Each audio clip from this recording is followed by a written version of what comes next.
don't change them. They connect somehow without actually changing, because they're too small. There's no change that could take place to an atom for Democritus. Notice that when we're talking about John Locke, and certainly John Locke is one of the ones that Leibniz is being critical of. And the empiricist, the British empiricist John Locke, the idea that everything consists of atoms, and these atoms are, like Democritus says, hard things that can't be changed, but it's their arrangement that makes everything. I think that's what one of the targets of the monadology is, criticizing John Locke. Let's try something. This could be fun, at least for me.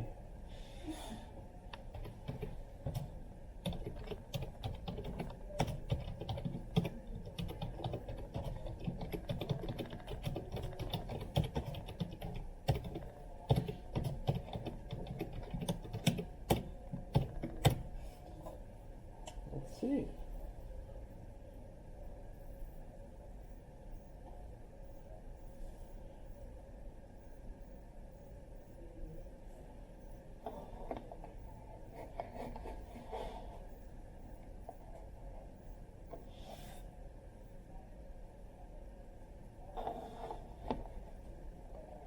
Yeah, so remember, for the empiricist, all of our knowledge is being written on a tabula rasa. We've got a blank slate, which is actually a table, or a table, right? A tabula put on the wall. And it's blank, because it's erased rasa. So for John Locke, the idea is that when we're born, we've got a blank slate, and then experience writes on it. That's where memory comes from, is our experience. Remember, Hobbes was kind of the same way. Neither of them really dealt with fetal knowledge and experience. Today, of course, we say that the womb is a womb with a view, etc. And there's all kinds of stuff, information being gathered by the growing fetus in the womb. Grammar, for example. But I still remember when we adopted our children, and when we picked up our daughter on the third day she was alive, we went in and we talked to her. We were so thrilled to see her, and her little face looked up at me and said, "Who the hell are you?" And she didn't recognize me. I loved it. It was great. Still remember that face. It was a little thing, but. So all the information that goes into the brain, as far as John Locke is concerned, comes from particles entering in through our senses and right in on the brain. And then because of the Galileo Galilei thing, there's no stopping these particles in the brain, so they just keep bouncing around and causing ideas and so on, right? For Leibniz, everything is spirit. There's no physical things. There's no physical particles entering into our senses. Instead, everything that's going on in our experience is a direct communication from God. I think, oh, gosh, let's not go there. That's not very useful. Well, but of course, what does Leibniz mean by God? And when I talk about Berkeley, and I'll ask the quiz question for what is today's quiz question? I should check, because I don't remember it offhand. Let's go look. I'm thinking it's if a tree falls in the forest and there's no one there to make a sound, to hear it, does it make a sound? But that might be tomorrow's, because that should go with Bishop Berkeley.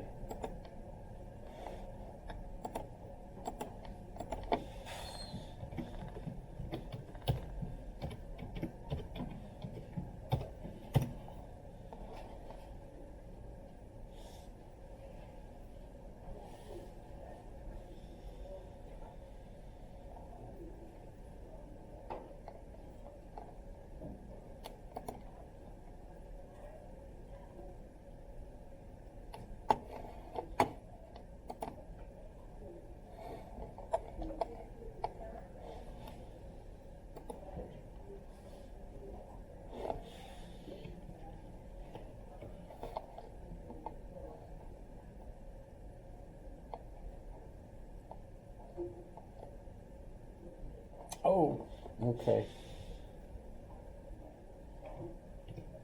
So Wednesday's quiz question will be, oh, what did I do? Somewhere I have a quiz question that's obviously not this week, but I asked the quiz question. If a tree falls in the forest and there's no one there to hear it, does it make a sound? You're welcome to write in response to that what you think your answer is. There's a limerick that goes with Barclay.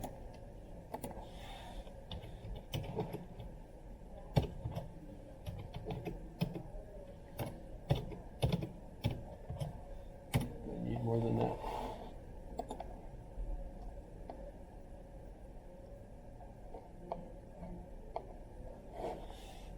So, there once was a man who said, God must think it exceedingly odd if he finds that this tree continues to be when there's no one about in the quad. And you have to do a deeper voice for this part. Dear sir, your astonishment's odd. I am always about in the quad, and that's why the tree will continue to be, since observed by yours faithfully, God. So you get the idea. God sees everything. But so you end up with these possibilities. John Locke would obviously say the tree clearly makes a noise, even if no one's there to hear it. And that would be the common response. Like, I can almost guarantee, how many of you would all say that? The tree makes a noise even if there's no one there to hear it. Yes? I think that is yes. No? No. You're going to say no. What are you thinking? The noise has two parts, the sending and perceiving, so without the second part, you don't have Does that sound, is that what you're all thinking? No kidding. You guys are so advanced. That's contemporary, really, as opposed to the common sense view. Of course it makes a noise. I'm trying to sound drunk saying that, if that makes sense. Of course it makes a noise. Do a good job. In practice. But so Locke would clearly say, no, it's a physical world, just because you're not hearing it doesn't mean it didn't make a noise. That's just how he's going to interpret that. Berkeley, on the other hand, is going to say, of course it makes a noise, because it's being perceived by God. And so that's Berkeley's answer. We might get on, when we get to David Hume will say, what tree? Because unless it's being perceived by me, there's no such thing. But so, the connection between Berkeley and Leibniz, apart from, Berkeley is a little bit younger, but he's writing back and forth. They have letter correspondence between them. Never met personally. But nonetheless, they are in correspondence. And in fact, it's noted that Berkeley helps Leibniz a little bit with his calculus, because Berkeley was a pretty good mathematician too. But Berkeley is arguing with John Locke because he's afraid materialism is going to turn people into either deists, where you don't have to really interact with God because you just believe God created the universe, but it's not going to change anything. If I, might be just psychologically reassuring if I, feel like by praying I might, avoid whatever, I'm trying to avoid, whatever. But the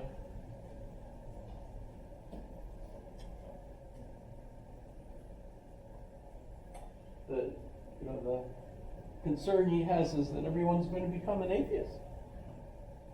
And I think, as I've probably already said, that seems to have been what happened. Still is happening as more and more people become materialists in that sense. I know there's lots of different ways of talking about materialism, but in John Locke's sense, the world is kind of like a clock mechanical clock that God made, and it's a perfect clock, so it just keeps on ticking.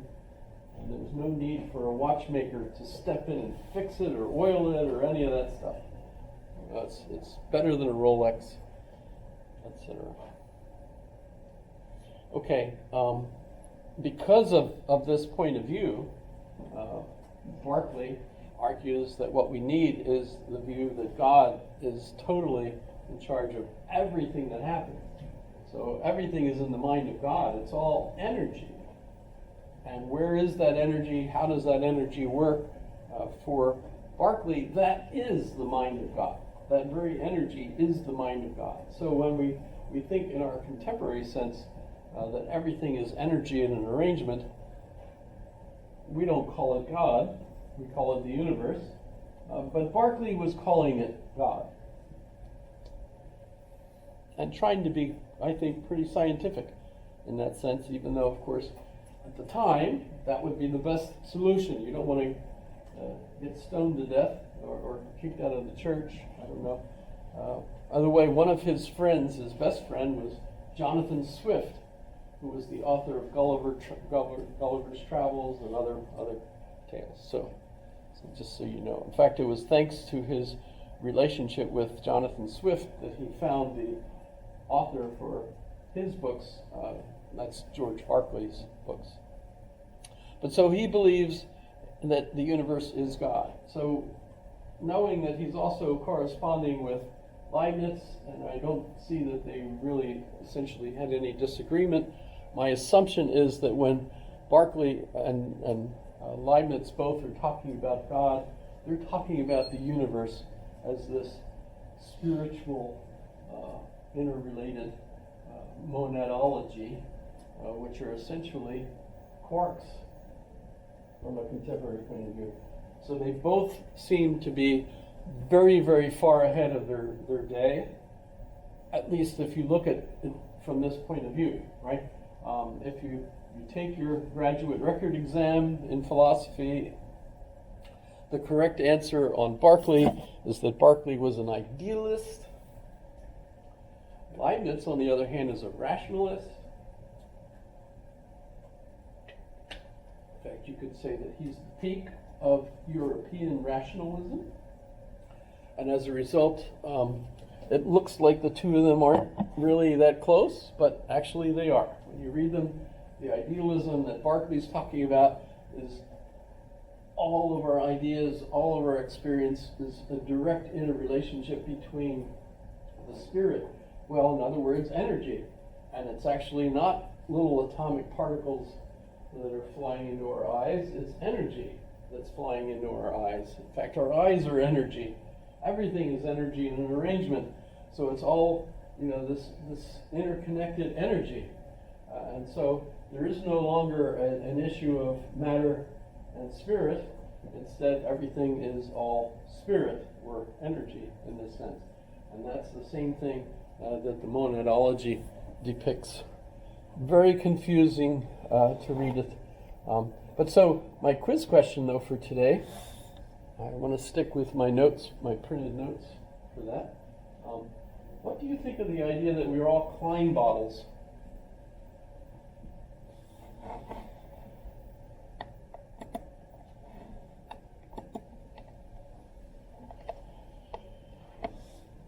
Have you ever heard of a Klein bottle?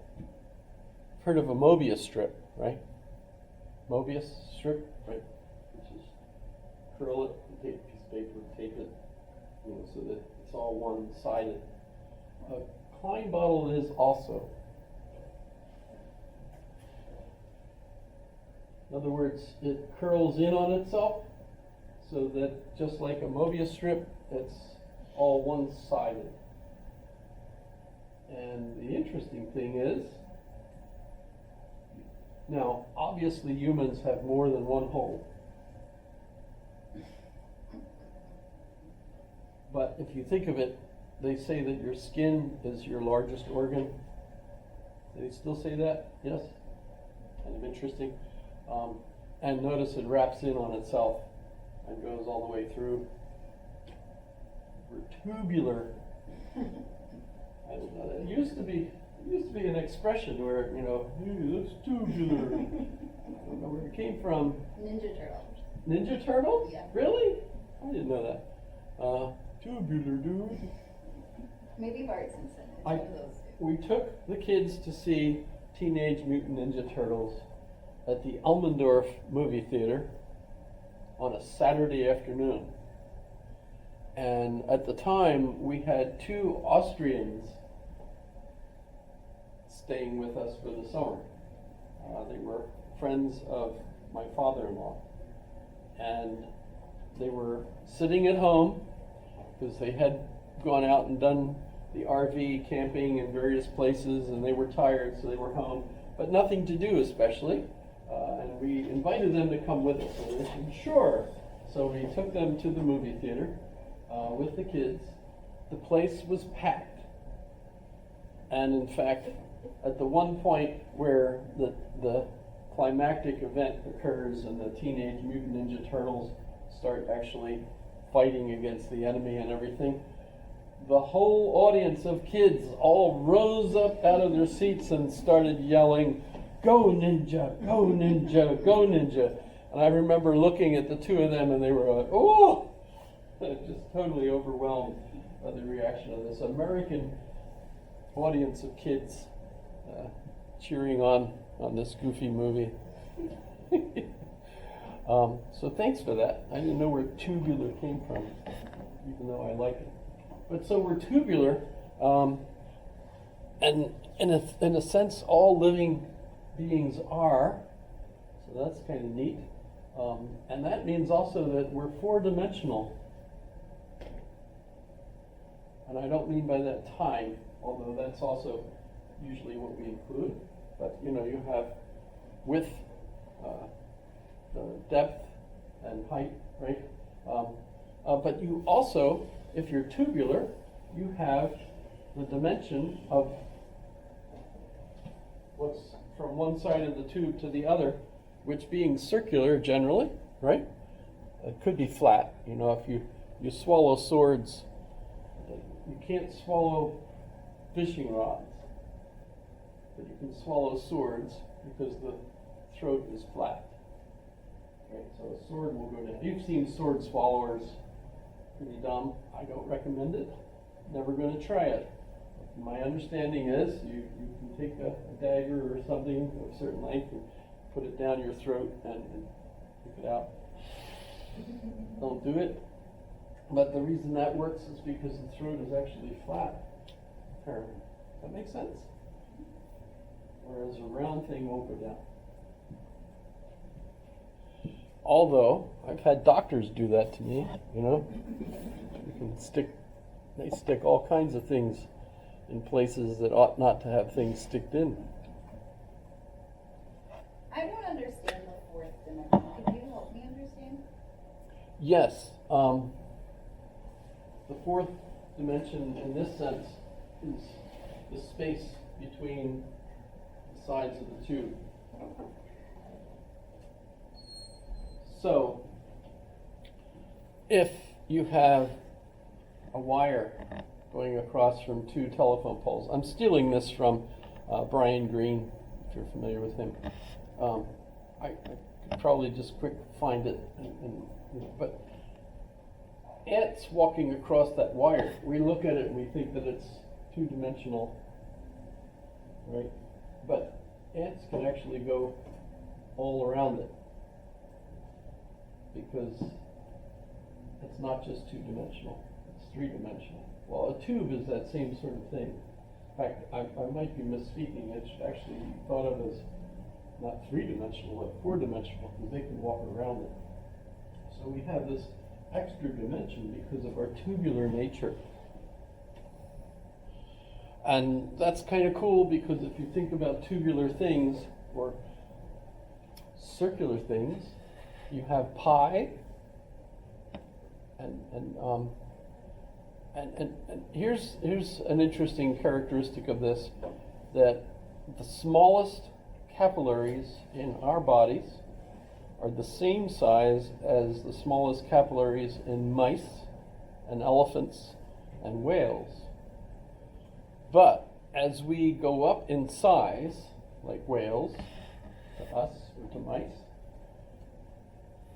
you multiply by the fourth power to calculate the size of the heart, the size of the largest capillary, the size of the largest veins, etc.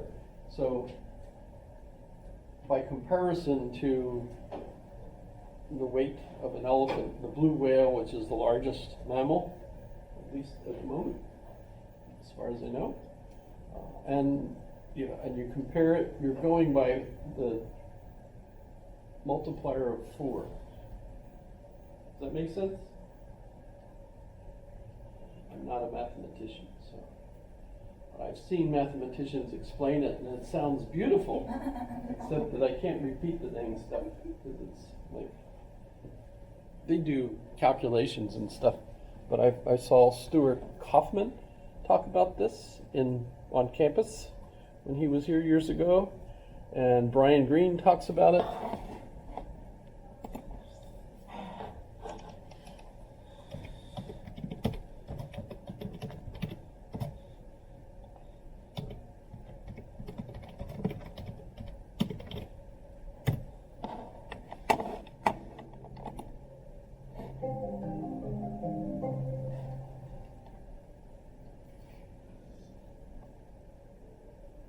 That was easy. Why didn't I do The that? possibility of dimensions of space beyond the 3 that we know about is an idea that it cropped up in the early part of the 20th century, and it has been with us ever since. Even our modern approach to unified theory, something called string theory, invokes the possibility of more dimensions than the 3 that we experience, right? So we all know about left, right, back, forth, and up, down, right? Those are the 3 dimensions that are all around us. We all move through them freely in day-to-day life.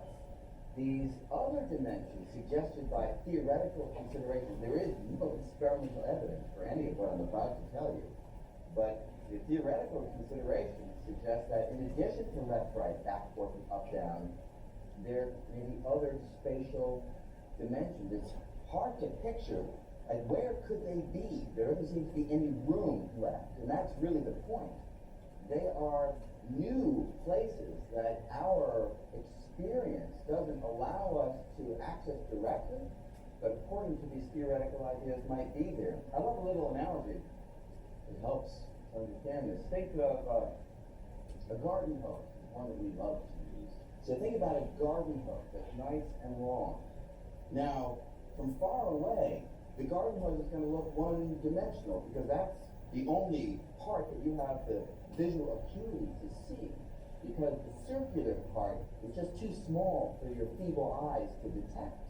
But then if you take a pair of binoculars from a faraway vantage point, now you see that there is a circular dimension, a circular part that wraps around the garden hose that you missed when you just used your feeble senses.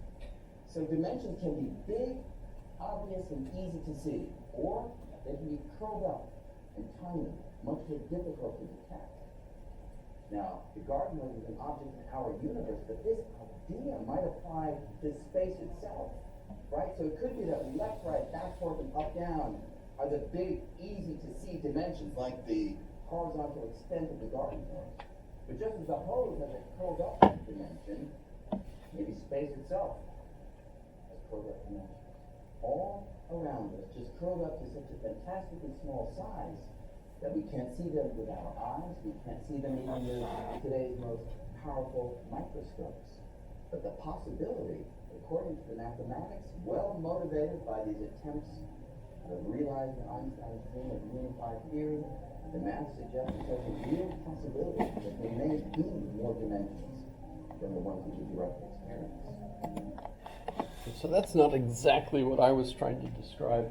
It's more of a biological characteristic than a physics one. But in any case, let me move on, because we also have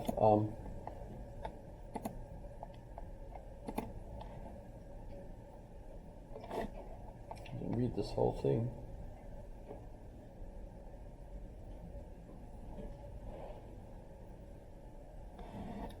So I'll take that as a yes.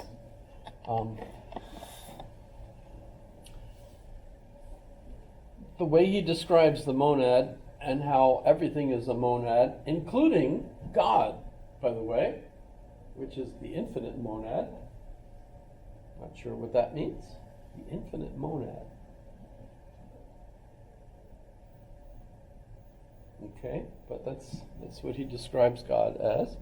And everything is part of the mind of God. And God is the creator. Remember, he's a Christian, and he's trying to make sure not only does he keep on the right side of Catholicism, but also he's trying to work his way onto the side of Protestants as well, because he wants to unify everybody. He's really peace-oriented. Let's not fight one another. Look how close our beliefs are. We ought to just sit down together and figure out what we ought to believe instead of fighting over it. But he also talks about the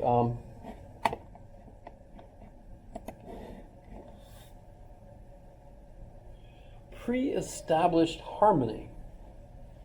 And this is fun because God, having made everything, and remember, this is just his updated version of St. Augustine. God made everything.